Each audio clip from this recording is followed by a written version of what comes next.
Hello, you're watching the latest news from Kazakhstan. I'm Askar Sheraliyev, and these are the top stories. The strike of Ozenmunaygas employees ended in Zhanaozen, although activists still feel the pressure.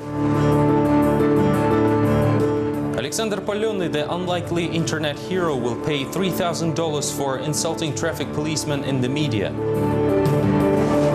Members of the ruling party are trying to find out who allowed the construction of poor quality housing in the village of Kızılagaş.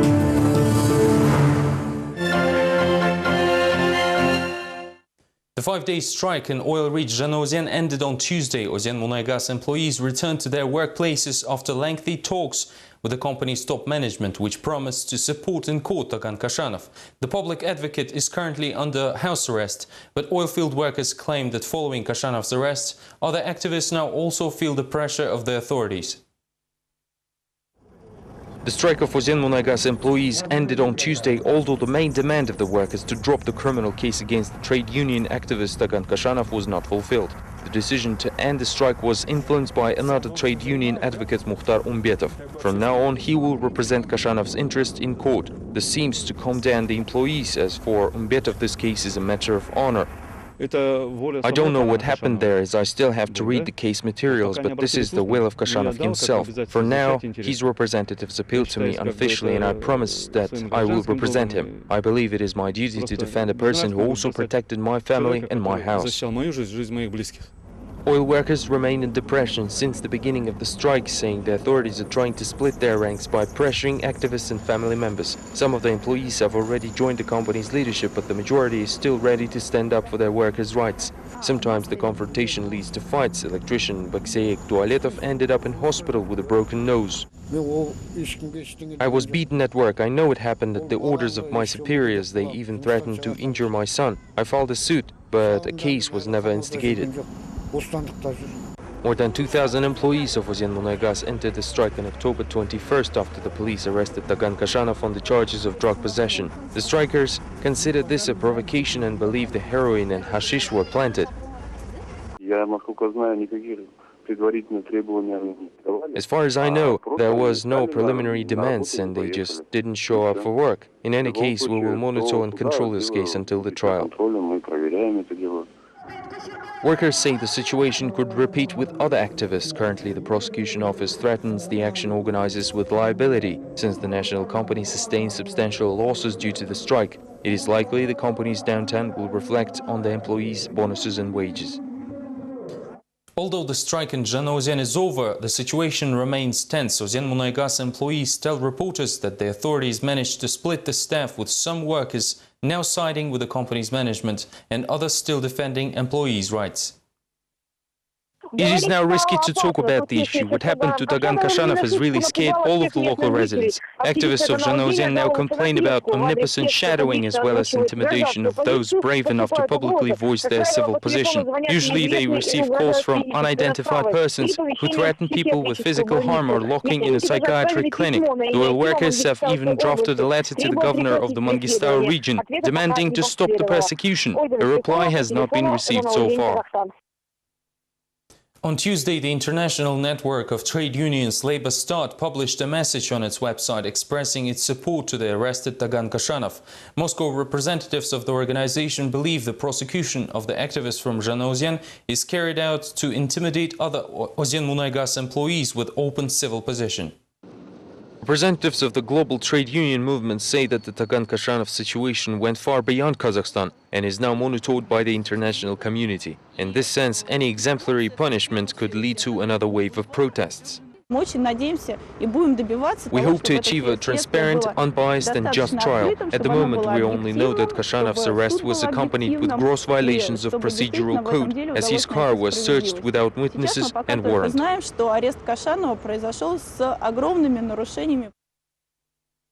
Public activists from Karaganda are trying to fight with the pressure exerted against the movement miner family.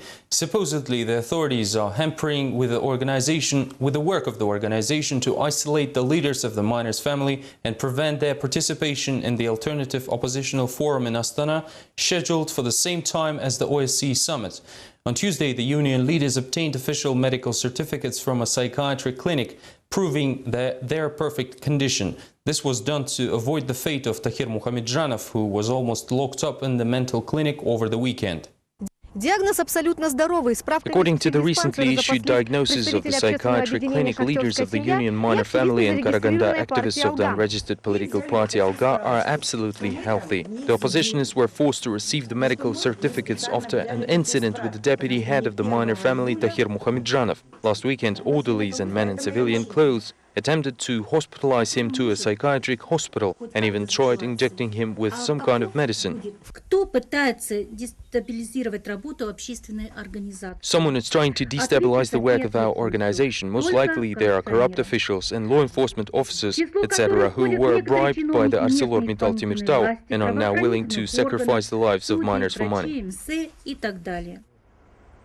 Upon receiving their health certificates, the public activists now intend to organize a large-scale campaign of civic reproach of the methods used by the law enforcement. The oppositionists are confident that the situation with Tahir Muhammadjanov was a provocation. The activists will start their campaign by collecting signatures in support of the minor family. After all, this is not the first attack against Muhammadjanov. In mid-October, his car was blown up by some unidentified persons, and the criminals have yet to be found. Alexander Paleny, an anti-hero of Kazakh internet and a driver with a strong civil position, will have to pay a fine of $3,000 for publicly insulting a traffic police in the media. The decision was made late on Tuesday by the Medeu District Court of Almaty.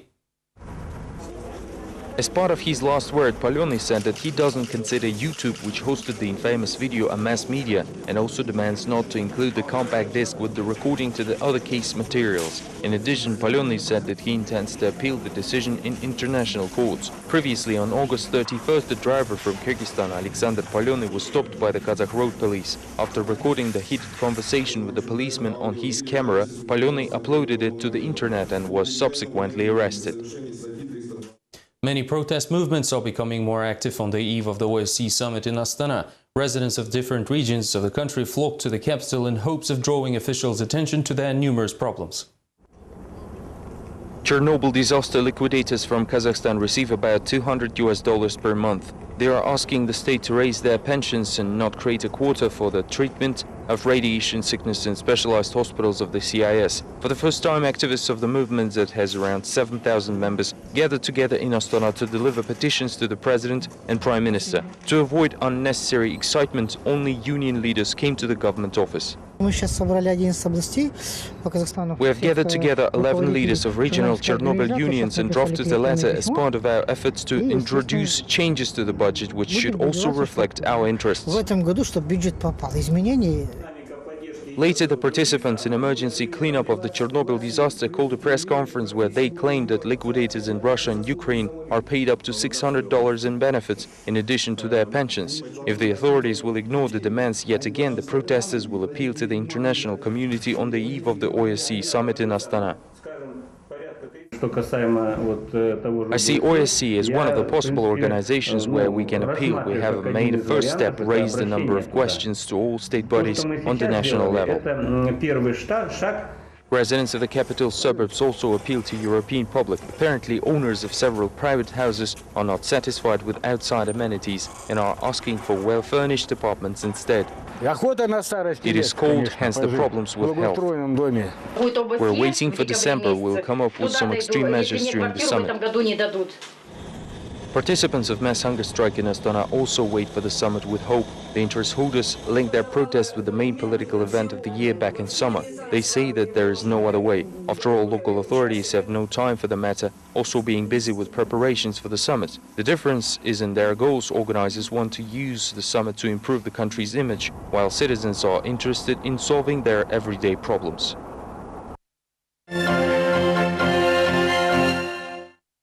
The quality of work performed by members of the ruling party Nur Otan was discussed on Tuesday in Astana. The head of the organization's party control harshly criticized the leaders of the regional branches for their slow and incompetent work. Just like in Soviet times, the party council deconstructed each and every case, of which there were several dozen. One of them dealt with the housing situation in Kazalagash, the village almost destroyed by a flood this spring. Find out more from the next report. According to the head of the ruling party's control committee, the commission working in the village of Kazakhstan, which suffered from a devastating flood this spring, has overlooked the quality of construction of the new houses. Most of them now have cracks in their walls and leaking roofs. At the same time, it is known that around 40 companies have been working on restoring Kazakhstan, while the commission included well-trusted members of the ruling party.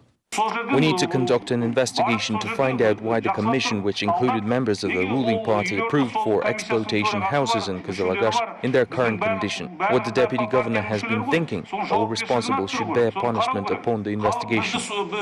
The party members reported that more than 2,000 violations have been found during the implementation of socially important state projects, some cases even supplemented with video evidence. While several party members have been reprimanded, more than 100 lost their memberships, while there are also calls to investigate criminal cases against those responsible in the Pavlodar region, where party members were found liable for corruption crimes. This happened at the time when the party is carrying out its uncompromising anti-bribery campaign. The state allocates money to fight corruption, but some funds are misappropriated. We as a ruling party have to realize that these are not the state's money, but the money of the people and the taxpayers. We should not tolerate instances like that, otherwise people who vote for Nuratan will complain that the ruling party can only talk and not act. That is why we want to see more concrete results of our work. The MPs from the ruling faction went even further and proposed to present regular reports to the head of the government or president. Now the audits of the party activists' diligence will become public and quarterly. While Nuratan members are delving into self-flagellation, residents of the village of Kazakhstan that still need aid await the onset of the coldest winter in 5 years, as predicted by the weather forecasters. Kazakhstan ended up 105th in the recent Transparency International's Corruption Perception Index. A year ago, the country was 120th, and the jump is linked by the skeptics to the showcase anti-corruption trials. Kazakhstan's position this year is shared with Algeria, Senegal, Argentina and Moldova. In total, there are 178 countries on the list. Unsurprisingly, Northern Europe, Canada and Australia lead the rating with almost no corruption. Researchers note that bribing is actually now a tradition in the countries of Central Asia. State servants, doctors, heads of universities and customs officials are most prone to corruption. Bribing is often reported within the highest-ranking officials as well. However, cases like these become known publicly only if said officials become uncomfortable for the political elite.